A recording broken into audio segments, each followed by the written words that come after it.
छत्रपती संभाजीनगर जिल्हा आशा वर्कर्स आणि आरोग्य कर्मचारी युनियन या जोरदार घोषणाबाजीसह क्रांती चौक ते जिल्हा परिषद कार्यालयापर्यंत मोर्चा काढण्यात आला। अंगणवाडी सेविका या पदावर नियुक्त दिलेल्या कर्मचाऱ्यांना तत्काळ रुजू करावे यासाठी हा मोर्चा काढण्यात आला होता।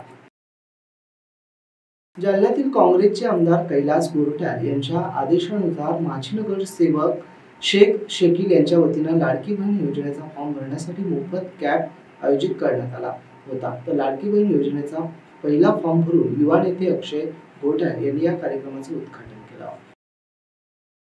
तालुक्यातील देबडी हातगाव येथील जिल्हा परिषद शाळेकडे जाणारा रस्ता अनेक वर्षांपासून नादुरुस्त आहे। शाळकरी मुलांचे चिखलातून जातानाचे फोटो सोशल मीडियावर व्हायरल झाले होते। तसेच एका विद्यार्थ्याने सतीश घाडगे यांना फोन करून रस्ता दुरुस्त करून देण्याची विनंती केली। गरीब विद्यार्थ्यांसाठी सतीश घाडगे यांनी एका दिवसात शाळेचा रस्ता तयार करून दिला। त्यामुळे पालक आणि विद्यार्थ्यांनी सतीश घाडगे यांचे आभार मानले। राज्यातील गोरगरीब जनतेला खासगी रुग्णालयात चांगला उपचार घेता यावा यासाठी राज्य सरकारच्या वतीने राज्यातील विविध जिल्ह्यातील खासगी रुग्णालयात मार्फत महात्मा ज्योतिबा फुले आरोग्यदायी योजना राबवण्याचा निर्णय घेतला। ही योजना ज्या खासगी रुग्णालयांमार्फत राबवली जाते त्या रुग्णालयाकडून प्रत्येकी 1 कोटी रुपये याप्रमाणे सुमारे 800 कोटी रुपयाचा भ्रष्टाचार झाला असल्याचा खळबळजनक आरोप जालन्याचे आमदार कैलास गोरठ्याल यांनी विधिमंडळाच्या पावसाळी अधिवेशनात केला।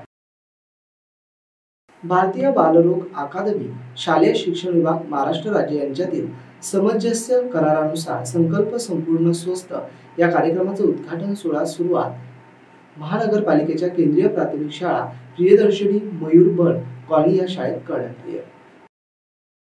नुकतेच हिमवृक्षाल निर्मितीचे प्रशिक्षण घेतलेल्या महिलांना प्रोत्साहनार्थ सहाय्यासाठी मदत आणि मार्गदर्शन देऊन या उद्योगाला गत वैभव प्राप्त करून देऊ असं प्रतिपादन जिल्हाधिकारी दिलीप स्वामी यांनी केले।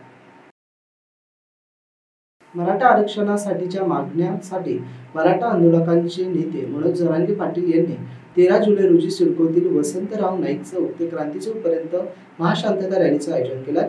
सगळे सोयऱ्याच्या अध्यादेशाचं कायद्यात रूपांतर आणि मराठा आंदोलनावर दाखल झालेले गुन्हे मागे घेण्यासाठी ही रॅली आयोजित करण्यात आली अशी माहिती पत्रकार परिषदेत देण्यात आली। शहरातून बँकॉकसाठी विमानसेवा सुरू करण्याची तयारी एअर एशिया एअरलाइन्सने केली आहे। मात्र विमानतळावर इमिग्रेशन व कस्टमची सुविधा 31 जुलैपर्यंत सुरू झाली तरच ऑक्टोबर पासून बँकॉकसाठी विमानसेवा सुरू होऊ शकते। त्यामुळे या दोन्ही सुविधांसाठी विमानतळ प्राधिकरणाकडून पाठपुरावा करण्यात येतोय। रोहित राच्या 4 कामांचा प्रस्ताव मंजूर करण्यासाठी ठेकेदाराकडून 1 लाखाची लाच घेताना महावितरणचा कन्नडचा कार्यकारी अभियंता धनाजी रामू गडे व उपव्यवस्थापक प्रवीण दिवेकर राहणार पडेगाव हे दोघे रंगेहात पकडले गेले आहेत। वादग्रस्त IAS अधिकारी पूजा खेडकर वाशिम मध्ये रुजू झाल्या। पूजा खेडकर यांनी खोट्या प्रमाणपत्राच्या आधारे नोकरी मिळाल्याचा प्रकार उघड झाला।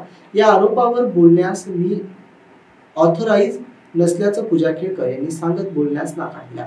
सहाय्यक जिल्हाधिकारी म्हणून पूजा खेडकर वाशिम मध्ये रुजू झाल्या। जिल्हाधिकारी भुवनेश्वरी यस यांची पूजा यांनी भेट घेतली आहे।